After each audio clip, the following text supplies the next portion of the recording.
Di antara metodologi pendidikan dan pengajaran Rasulullah itu yang bisa kita terapkan dalam kehidupan kita sehari-hari, tidak hanya di sekolah ya atau di lembaga pendidikan, bisa di mana-mana, yaitu bertahap.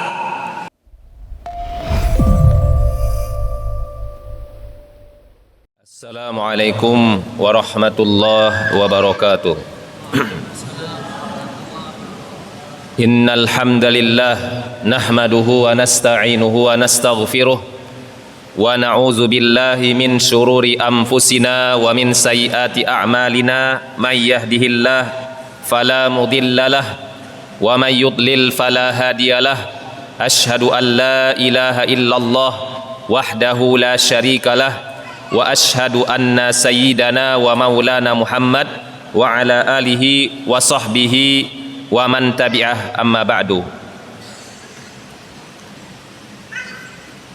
Seluruh jamaah peserta kajian Tazkiyatun Nafs yang dimuliakan Allah Subhanahu wa taala, pada tanggal 11 Sya'ban 1444 Hijriah bertepatan dengan hari Sabtu 4 Maret 2023, kita kembali mengingat sejarah bahwasanya di bulan Sya'ban ada satu ayat yang Allah turunkan, satu-satunya dalam terjadi atau turunnya pada bulan Sya'ban, yaitu ayat perintah tentang bersolawat kepada Rasulullah sallallahu alaihi wasallam.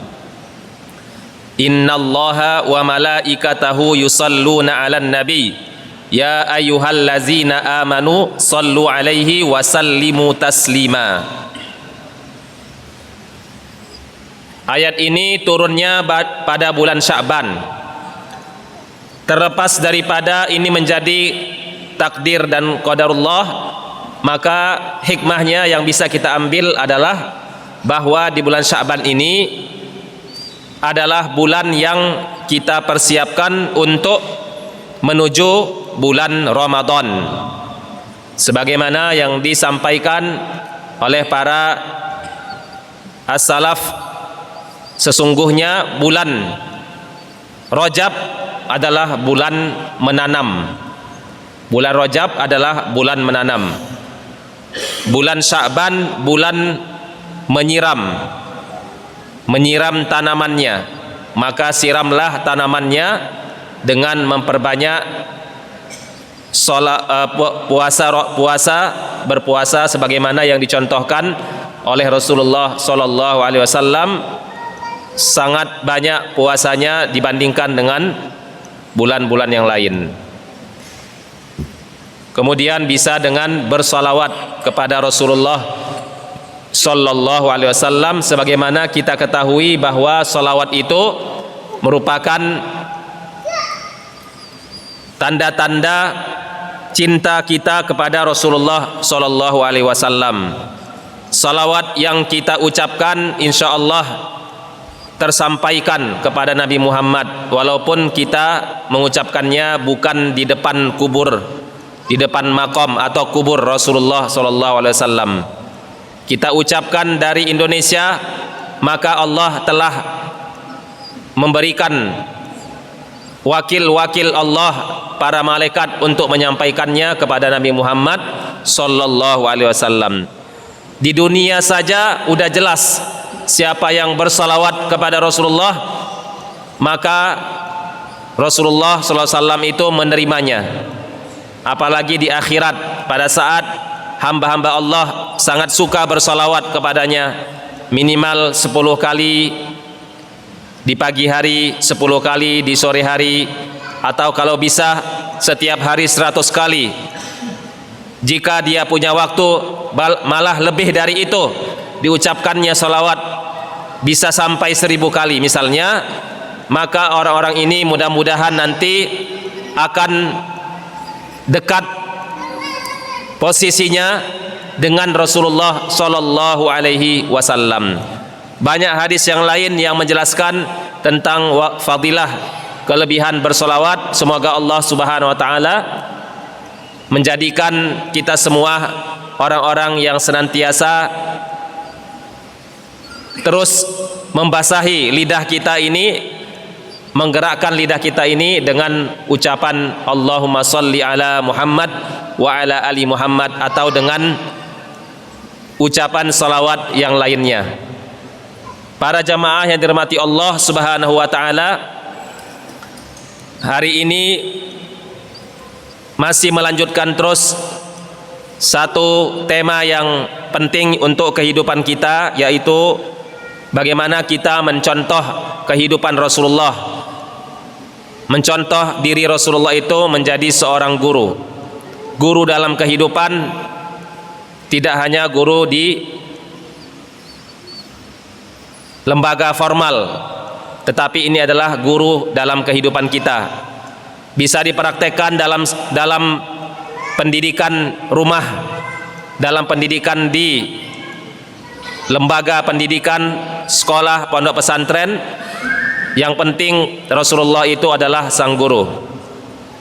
Dimanapun kita berada, maka apa yang dicontohkan oleh Rasulullah itu adalah menjadi berkah untuk kita. Apa yang sudah diwariskan oleh Rasulullah sallallahu alaihi wasallam itu adalah menjadi ilmu untuk kita. Apa saja yang sudah diucapkan, dilakukan serta diakui oleh Rasulullah sallallahu alaihi wasallam, maka itu semua adalah bukan datang dari pribadi Nabi Muhammad. Harus dipahami bahwa Nabi Muhammad sallallahu alaihi wasallam itu bedanya dengan yang lain, bedanya dengan manusia, bedanya dengan umatnya. Nabi Muhammad itu la yantiqu anil hawa in huwa illa wahyu yuha. Sesungguhnya Rasulullah itu satu huruf pun tidak ada mengucapkan kata-kata dari dirinya sendiri, tetapi in huwa illa wahyu yuha, tetapi Rasulullah itu mengucapkan karena datang dari bimbingan Allah. Berarti tidak ada satu huruf pun hadis-hadis yang kita terima, yang kita baca itu datangnya dari diri Nabi, tetapi itu semua atas bimbingan Allah. Memang benar yang mengucapkan Nabi Muhammad, lisan Nabi Muhammad yang mengucapkannya, tapi itu semua adalah bimbingan Allah lalu diucapkan oleh Rasulullah. Adapun manusia yang lain seperti kita ini, huruf lisan, kata-kata, kosakata, apa saja yang kita ucapkan itu datangnya dari diri kita sendiri, dari hawa nafsu kita sendiri, dari pikiran kita sendiri. Positif atau negatif itu datang dari diri kita sendiri. Makanya manusia itu banyak salahnya. Ya, banyak salahnya karena tidak dibimbing langsung oleh Allah Subhanahu wa taala.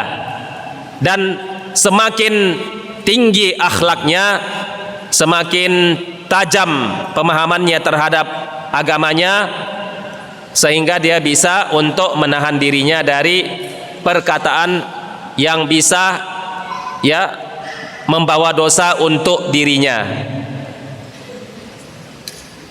Kadang-kadang apa yang kita ucapkan itu belum tentu benar, dan kadang-kadang belum tentu yang kita sampaikan itu bisa menjadi obat untuk orang lain. Tetapi Rasulullah sallallahu alaihi wasallam, semua yang diucapkannya itu adalah menjadi nasihat untuk kita, menjadi faedah untuk kita. Karena yang mengucapkan itu bukan manusia biasa. Ya, Rasulullah itu basyarun laisa kal basyari. Sesungguhnya Nabi Muhammad itu adalah manusia, tetapi bukan seperti manusia biasa. Karena wa afdalul khalqi alal itlaqi nabiyuna Muhammadun sallallahu alaihi wasallam. karena makhluk yang paling mulia di sisi Allah adalah Nabi Muhammad sallallahu alaihi wasallam. Jibril sebagai raja, sebagai panglima malaikat, Jibril yang tidak berdosa, la ya'suna ma amarahum wa yaf'aluna ma yu'marun, tidak pernah satu detik pun yang namanya malaikat Jibril itu berbuat dosa dan tidak pernah menambah-nambahi apa yang Allah perintahkan. Tugasnya sesuai dengan yang Allah berikan. Job desk-nya, SOP-nya tidak pernah dilanggar. Itulah kelebihan malaikat. Al-iman, imannya yazidu la yazidu wala yanqusu. Imannya tidak pernah bertambah dan tidak pernah berkurang. Malaikat stabil selama-lamanya. Maka Jibril ini walaupun mulia, sebaik-baik malaikat adalah Jibril, tetap aja Jibril masih di bawah kemuliaan Nabi Muhammad sallallahu alaihi wasallam. Bisa kita buktikan walaupun Jibril memang menjadi guru Nabi. Ya, walaupun Jibril menjadi gurunya Nabi. Semua ayat Al-Qur'an diturunkan oleh Allah Subhanahu wa taala dari Lauhul Mahfuz, Baitul Uzza, ya, ke langit dunia diturunkan satu kali pada malam Lailatul Qadar, yaitu inna anzalnahu fi lailatul qadar. Kemudian Allah turunkan melalui malaikat Jibril sebagai guru Rasulullah sallallahu alaihi wasallam selama lebih kurang 23 tahun diturunkan itu ayat Al-Qur'an, berangsur-angsur, bertahap-tahap, karena manfaatnya supaya bisa dihafal secara bertahap. Dan setelah itu, setelah selesai 30 juz, maka kesimpulannya apakah guru lebih mulia daripada murid? Maka kesimpulannya tergantung ya kepada mujahadahnya untuk kita. Ya, bisa jadi murid lebih mulia daripada guru di hadapan Allah, atau kebalikannya, bisa jadi guru ya lebih mulia daripada murid di hadapan Allah sesuai dengan tingkat ketakwaannya.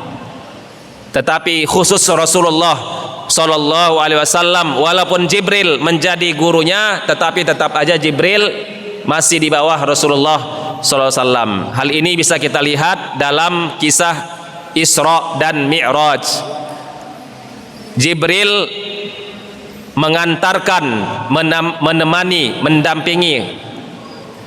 mendampingi Rasulullah sallallahu alaihi wasallam tidak sampai ke Sidratil Muntaha. Jibril hanya sampai ke langit yang ketujuh. Ya, di atas langit ketujuh ada namanya Sidratul Muntaha. Dan di sampingnya Sidratul Muntaha ada surga yang paling rendah, bukan yang paling tinggi. Di sampingnya Sidratul Muntaha ya ada surga yang paling rendah, namanya Jannatul Ma'wa. Nabi Muhammad SAW sendiri bertemu dengan Allah Subhanahu wa ta'ala. Ini membuktikan bahwa Rasulullah itu adalah manusia, tapi bukan seperti manusia, makhluk yang sangat mulia, makhluk yang Allah Subhanahu wa ta'ala jadikan pribadinya. Walaupun Nabi Muhammad lahir di bumi, meninggalnya di bumi, tapi sama posisinya seperti penduduk di langit. Itulah kehebatan Rasulullah SAW. Adapun kita hari ini, diri kita ini, pribadi kita ini lebih banyak ke bawah, ya, lebih banyak ke tanah, karena kita asalnya dari tanah. maka kalau di bawah berarti banyaklah dosanya. Cuma sedikit saja persentasinya kemuliaan kita ini dibandingkan dengan penduduk langit. Maka jika ada manusia di bumi ini, mulai dari Nabi Muhammad sallallahu alaihi wasallam, seluruh para nabi dan rasul, kemudian termasuk juga para sahabat Nabi yang dijamin masuk surga, ya, mulai dari Khadijah, ya, kemudian ada Fatimah, ya, kemudian ada Abu Bakar, Umar, Utsman, Ali, dan seterusnya. Itu mereka adalah potret penduduk langit. Jadi diri mereka itu sudah menjadi penduduk langit.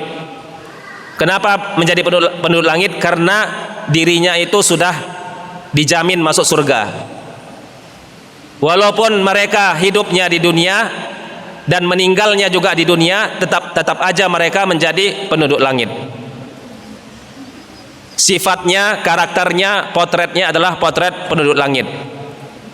Kebersihan jiwanya, keteladanannya, kemudian kearifannya, kemudian bagaimana bisa menahan, ya, menahan nafsunya, ya, dan mampu untuk menahan amarahnya. Innamas sabru inda as-sadamah al-ula.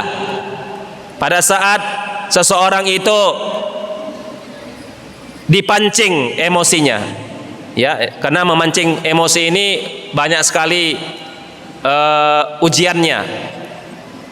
Kalau dia sudah berkeluarga, kadang-kadang yang memancing emosinya itu pasangannya sendiri, istrinya sendiri, atau kebalikannya, yang memancing dia itu emosi adalah suaminya sendiri, atau anaknya sendiri. Anaknya yang kecil, anaknya yang rewel, itu jika sudah berkeluarga. Jika belum berkeluarga, belum nikah, lebih parah lagi, ya, lebih parah lagi, karena belum menyempurnakan setengah agamanya. Kalau belum menikah, itu setannya banyak, dan setan itu masih mempertimbangkan kalau menggoda orang yang sudah nikah. Tetapi kalau yang belum nikah, itu setan, ya, paling gampang menggodanya. Makanya an-nikahu sunnati itu betul, ya, nikah itu adalah sunnahku, ya. Tetapi bagi mereka yang belum menikah karena alasan syar'i, ya, karena alasan-alasan tertentu, maka dia harus memaksimalkan dirinya bagaimana bisa dirinya itu, ya, bisa tidak dekat dengan setan. Nah, itu adalah perjuangan yang luar biasa, ya, seperti itu.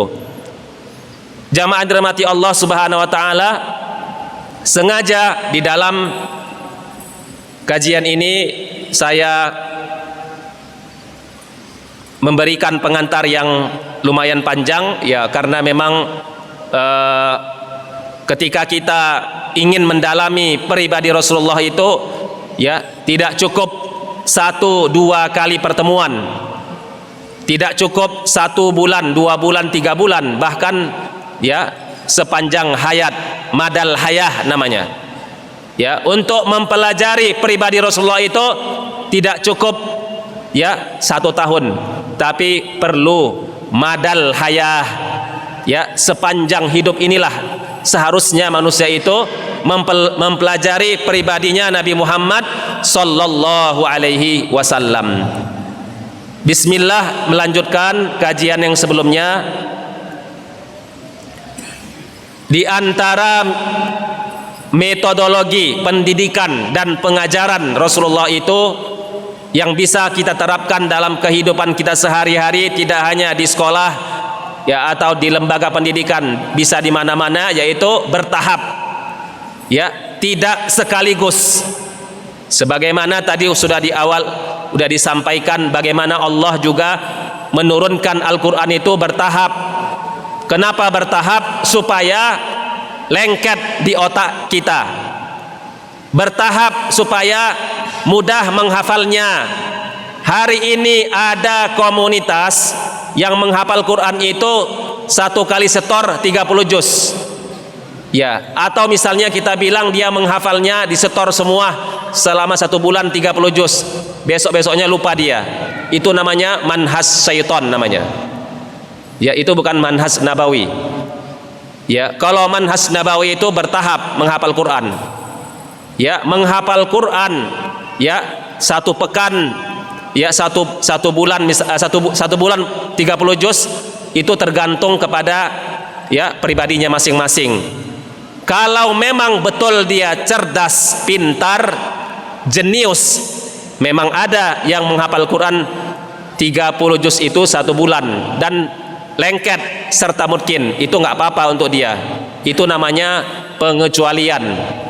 Ya, itu adalah ya cuman 1 orang dari 1 juta orang yang bisa menghafal Quran 1 bulan ya 30 juz. Tetapi kalau ada yang menghafal Quran 1 hari disetor ya misalnya 1 juz ya, besoknya juz kedua, besoknya juz ketiga, atau kita bilanglah misalnya 1 hari setengah juz, besoknya setor lagi juz setengah yang kedua, berarti selama 2 hari 2 juz, selama 2 hari 1 juz, 60 hari 30 juz. Tanya dulu dirinya, bisakah dia menjaga hafalannya? Kalau memang hanya sekedar setoran, itu namanya manhaj syaitan, itu namanya metode setan namanya. Ya, kenapa? Karena metode yang benar itu menghafal Quran mengikuti cara sahabat Nabi. 10 ayat mereka itu diturunkan oleh Allah Subhanahu wa taala, mereka pelajari dan mereka hafal, baru pindah ke ayat berikutnya. Itu contohnya. Jadi nggak ada namanya menyetor itu sampai 1 juz. 1 juz maksudnya hafalan baru 1 juz, hafalan baru setengah juz, itu nggak ada. Karena ya mengulang murojaah itu lebih penting daripada menambah. Dan seharusnya persentasi mengulang murojaah untuk kita manusia yang biasa ini, yang normal ini, harusnya ya 10 kali lipat daripada jumlah ya menambahnya, bukan 2 kali lipat. Yang mana pada saat seseorang menghafal Quran hanya sekedar murojaahnya 2 kali ya, misalnya dia hafal 1 juz ya cuman mengulangnya 1 kali sepekan ya, hafal 30 juz bisanya cuma misalnya 1 kali sebulan, nah, itu biasanya nggak mungkin ya. Makanya minimal para ulama mengatakan 5 kali, 50% atau 5 kali. Jika seandainya hafalannya 30 juz berarti 5 juz 1 hari ya, seperti itu. Demikian, ini contoh saja. Jadi berarti ya namanya bertahap itu penting. Dalam kehidupan bertahap itu harus ada. Itu adalah sunnatullah. Ya, sunnatullah berlaku bahwa semua manusia harus melalui tahapan. Gak ada yang sukses dan berhasil kalau dia tidak melewatkan tahapan itu. Contoh hadis yang diriwayatkan oleh Imam Ibnu Majah dari Jundub bin Abdillah qala kunna ma'an nabiyyi sallallahu alaihi wasallam wa nahnu fityanun hazawiratun fata'allamnal imana qabla an nata'allamal Qur'an summa nata'allamnal Qur'ana fazdadna bihi imana.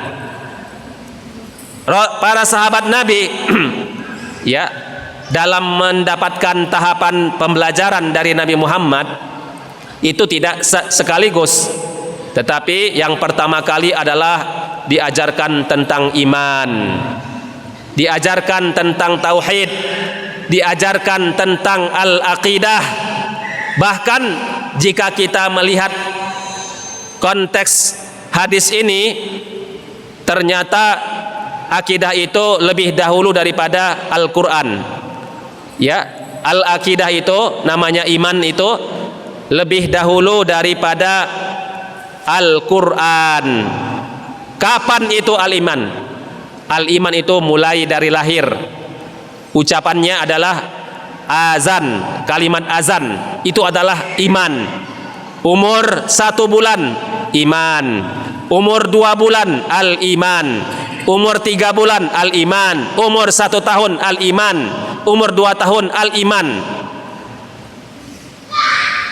Setelah itu jika dia bisa melafazkan Al-Quran, ketika dia bisa mengucapkan huruf, sudah bisa mengucapkan, memanggil ayahnya abi, memanggil ibunya ummi, baru mulailah kita talakkikan Al-Quran. Itu maksudnya. Walaupun boleh-boleh saja di awal pada saat dia belum berbicara, dengarkan Al-Quran. Itu proses. Tetapi keseriusan seorang pendidik, sama ada dia sebagai guru atau orang tua, al-iman qoblal Quran. Ya, al-iman qoblal Quran. Al-iman itu tentunya panjang masanya, dari lahir sampai dia balik. Al-Quran walaupun tetap boleh dilakukan secara bersamaan, tapi lebih dominan al-iman. Ketika dia sudah bisa mengucapkan huruf, baru kita mulai Al-Qur'annya secara bertahap. Begitulah para sahabat Nabi, ya, diajarkan oleh Rasulullah sallallahu alaihi wasallam.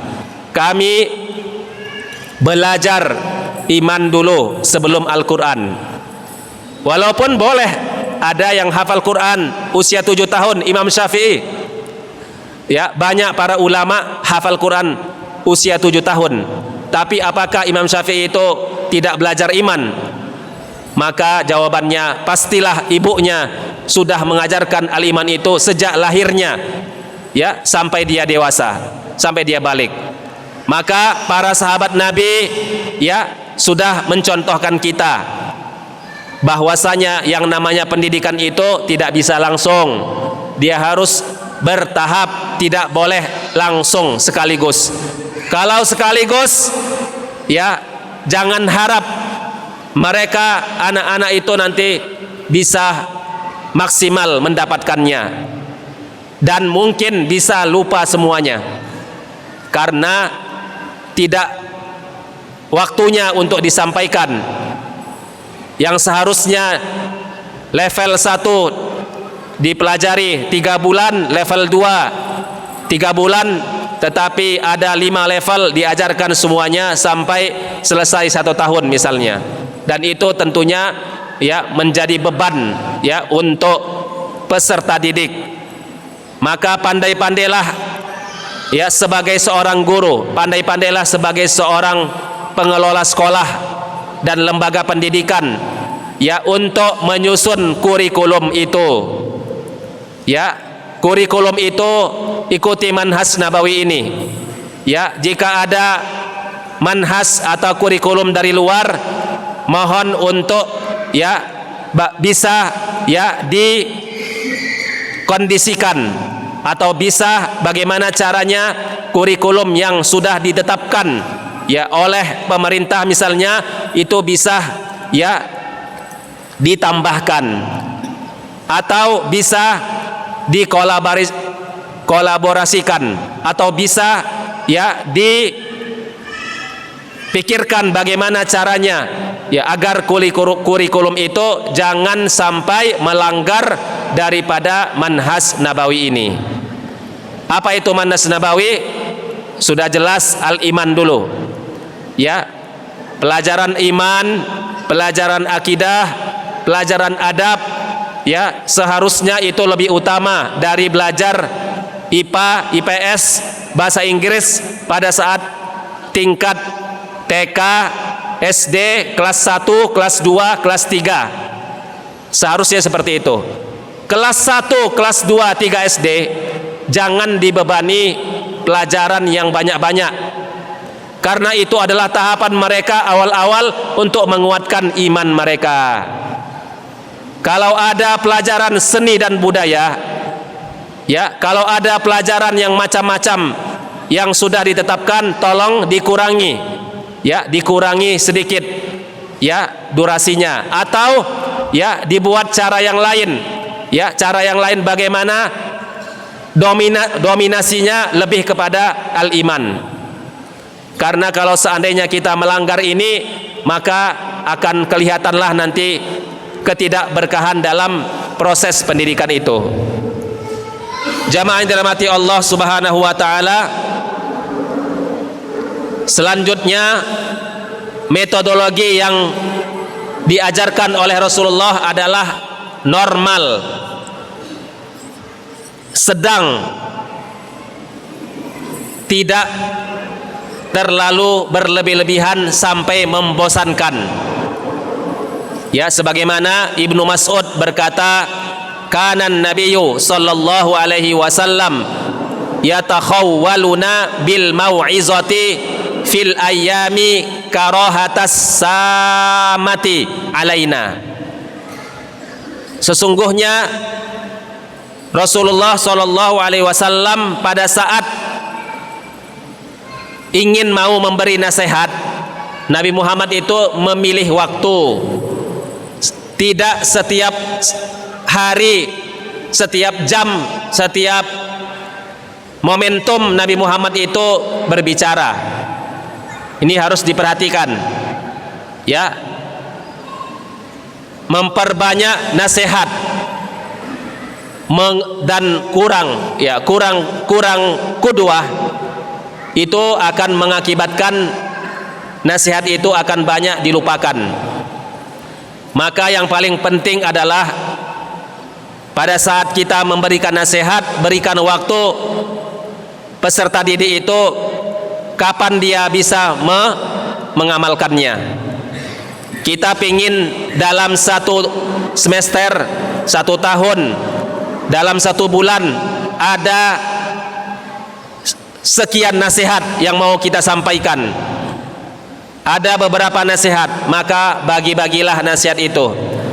Dibagi-bagi nasihat itu menjadi beberapa bagian dan usahakan jangan sampai nasihat itu membosankan mereka, karena kebanyakan ya nasihat yang disampaikan tetapi lupa kapan mereka untuk mengamalkannya dan menularkannya dalam kehidupan mereka sehari-hari. Berikutnya adalah metodologi pendidikan dan pengajaran Rasulullah itu, metodenya bentuknya diskusi dan tanya jawab.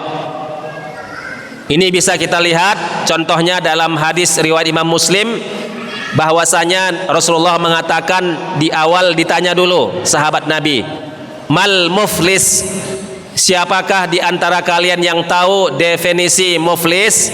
Lalu semuanya menjawab, ya kami tahunya muflis itu adalah man la dirhamalahu. Muflis itu kan menurut bahasa kan artinya orang yang bangkrut. Lalu secara alami sahabat Nabi menjawab, orang yang bangkrut itu adalah yang tidak punya uang. Itu jawaban sederhana. Itu jawaban ya hanya untuk memenuhi keinginan Nabi Muhammad untuk dijawab. Ya, itu adalah jawaban yang alami dan normal. Tetapi maksud Nabi adalah supaya menjadi termotivasi untuk para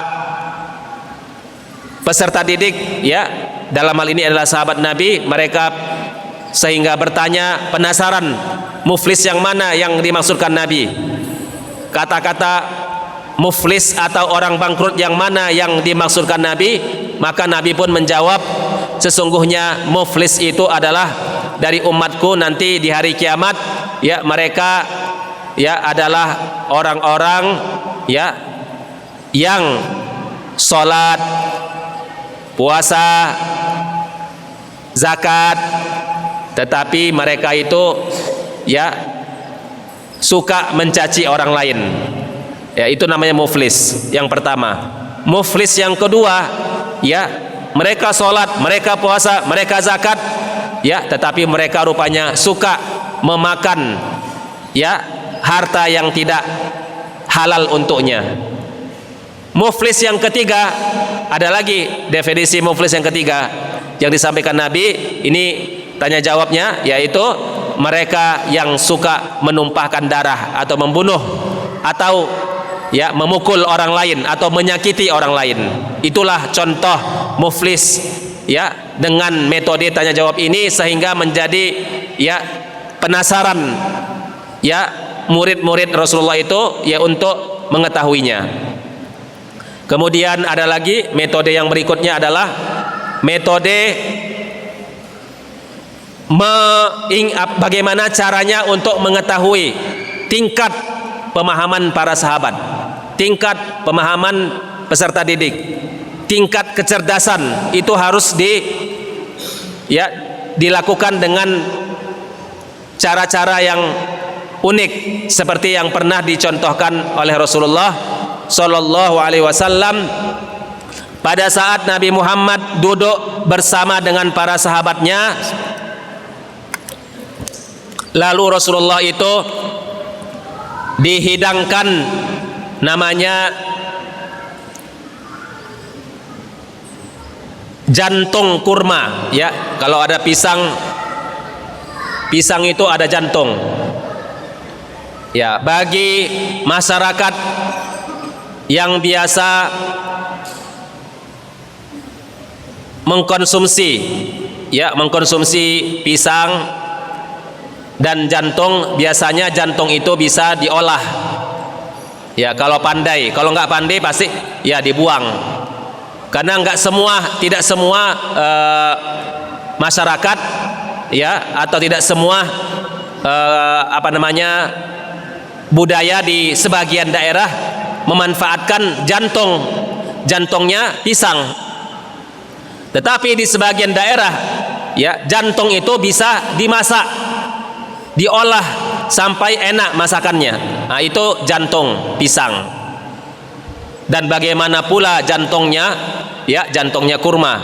Nah, maka jantung kurma itu sebenarnya itulah makanan yang paling enak, yang sangat disukai oleh Rasulullah Sallallahu Alaihi Wasallam. Ya, maka jantung kurma ini nggak gampang mengambilnya. Ya, bagi kita yang pernah melihat pohon kurma, bayangkan aja, pohon kurma itu pohonnya kokoh, kekar, daunnya juga nggak pernah jatuh daunnya itu, ya kekar terus. Ya, kalau mau diambil harus naik ke atas, ya. Dan kalau kita mau mengambil jantung, nggak gampang untuk mengambilnya langsung, dan biasanya mengambil jantungnya kurma itu harus dipotong dulu kurmanya semua, harus ditebas dulu pohon kurmanya baru dapat jantungnya. Itulah yang disukai oleh Rasulullah Sallallahu Alaihi Wasallam. Pada saat Rasulullah sudah menerima itu, langsung ya, ini namanya spontan ya, pertanyaan Nabi Muhammad kepada para sahabatnya, siapakah di antara kalian yang mengetahui bahwa ada pohon itu pohon yang keberkahannya, yang kebaikan pohon itu keberkahannya sama berkahnya manusia. Pohon itu dimanfaatkan, berkah ya, dimanfaatkan. Pohon itu pada waktu pohon itu hidup dimanfaatkan, digunakan, diambil buahnya. Setelah pohon itu ditebang dan ditebas, pohon itu juga digunakan batangnya, digunakan ya daunnya, dan semua pohon kurma itu bisa ya digunakan untuk kebutuhan manusia. Sama seperti pohon kelapa, semuanya bisa ya, semuanya bisa dipakai untuk kehidupan manusia ya, seperti itu. Maka semua para sahabat Nabi ya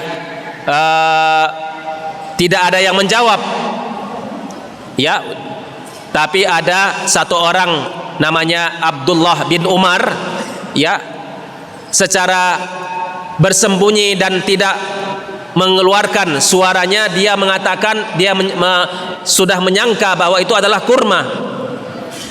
Nabi Muhammad bertanya, siapa di antara kalian yang tahu ada pohon itu keberkahannya, manfaatnya sama kayak manusia yang bermanfaat? sama seperti manusia yang bermanfaat. Ada manusia bermanfaat, maka kurma juga bermanfaat. Maka kalau ada manusia bermanfaat, dia sama seperti kurma. Maka dia sama seperti pohon ini. Tapi ya karena Abdullah bin Umar tidak mau menjawabnya, di depannya, di sekitarnya banyak para sahabat Nabi yang sudah senior, yang sudah tua, seperti ada ayahnya sendiri Umar bin Khattab, ada Abu Bakar Siddiq. Ya, maka beliau tidak menjawabnya. Setelah semuanya diam, akhirnya Nabi Muhammad menjawab, sesungguhnya dia adalah pohon kurma. Ya, dari sini kita ambil faedah bahwa pentingnya untuk menanya kepada siapa yang kita didik itu pertanyaan-pertanyaan yang bisa kita menyimpulkan seperti apa tingkat pemahamannya, seperti apa tingkat kecerdasannya, seperti apa tingkat ilmunya.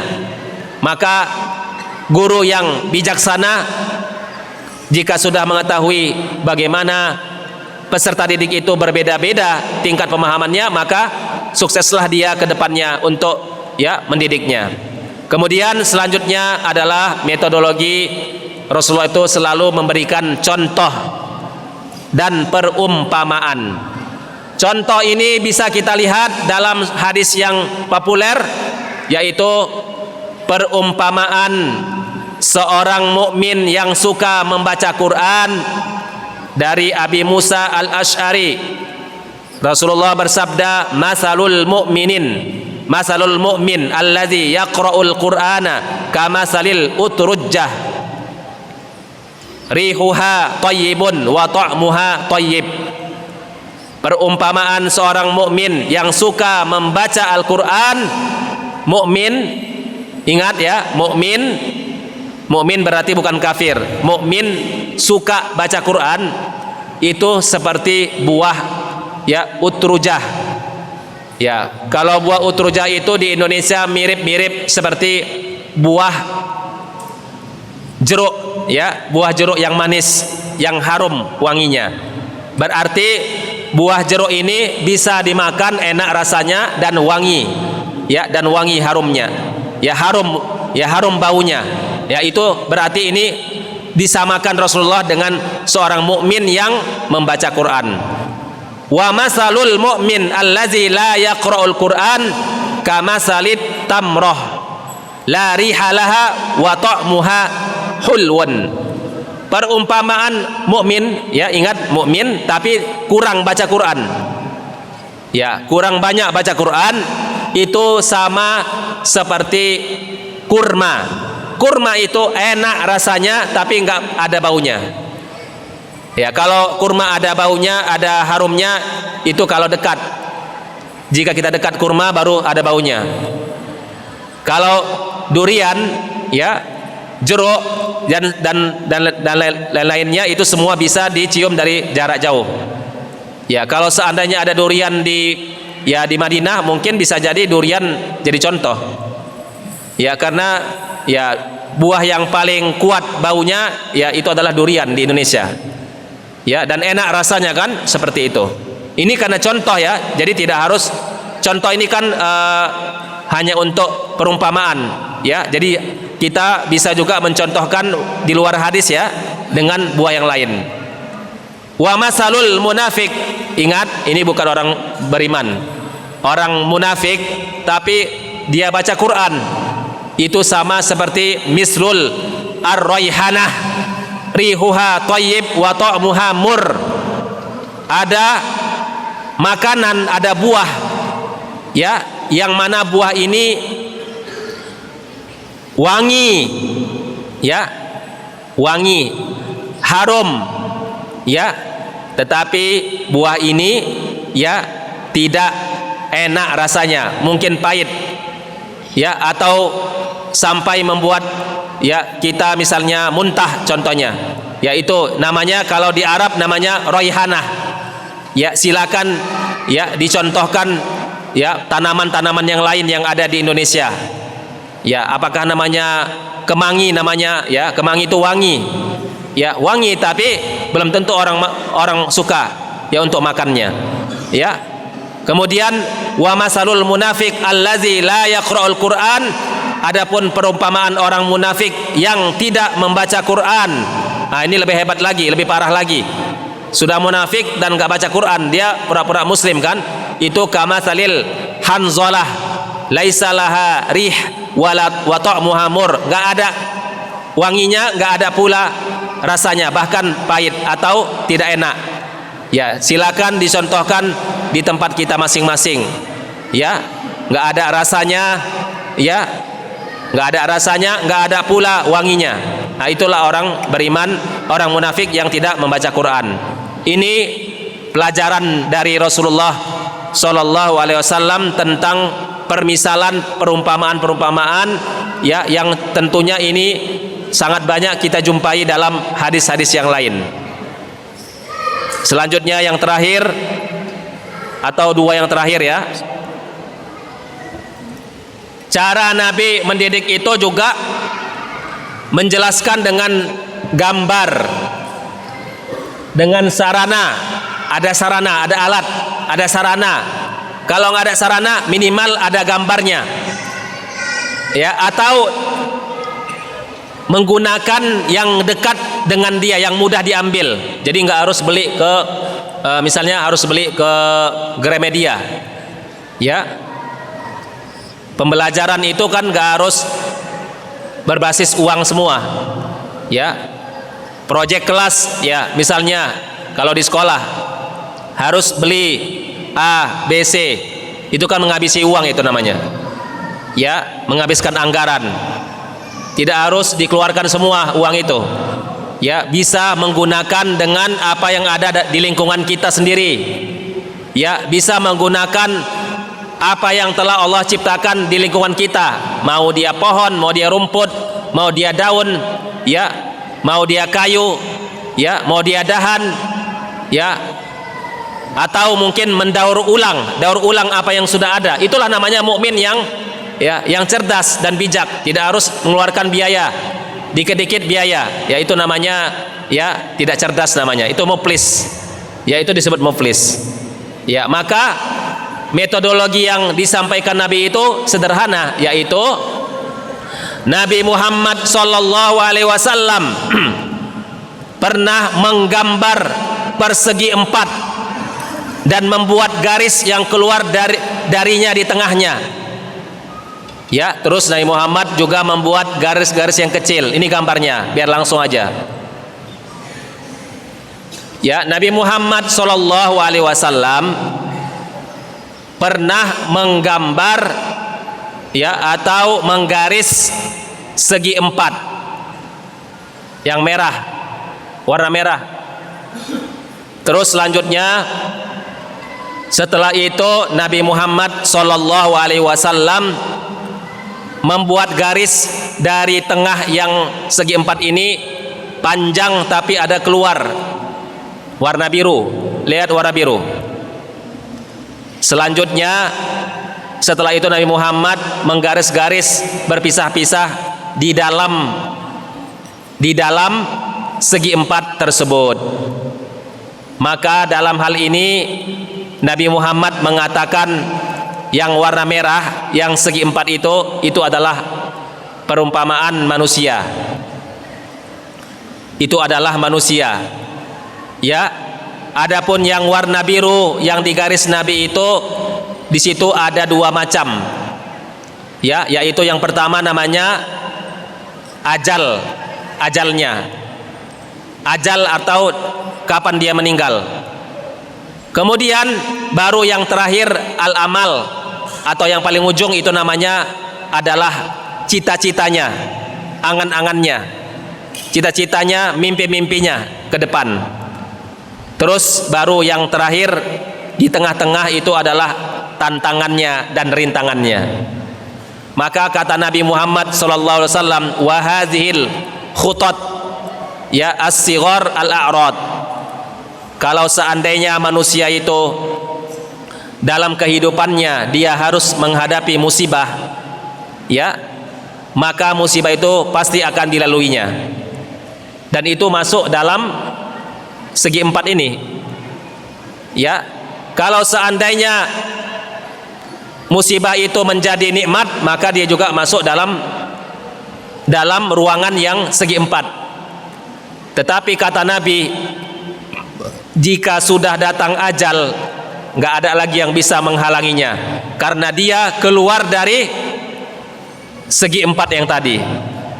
Ya, karena yang ajal itu keluar dari persegi empat tadi. Apalagi yang namanya cita-cita dan angan-angan.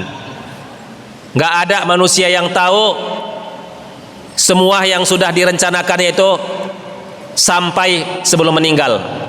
Dia punya cita-cita, ya misalnya A, B, C, D, E, F, E.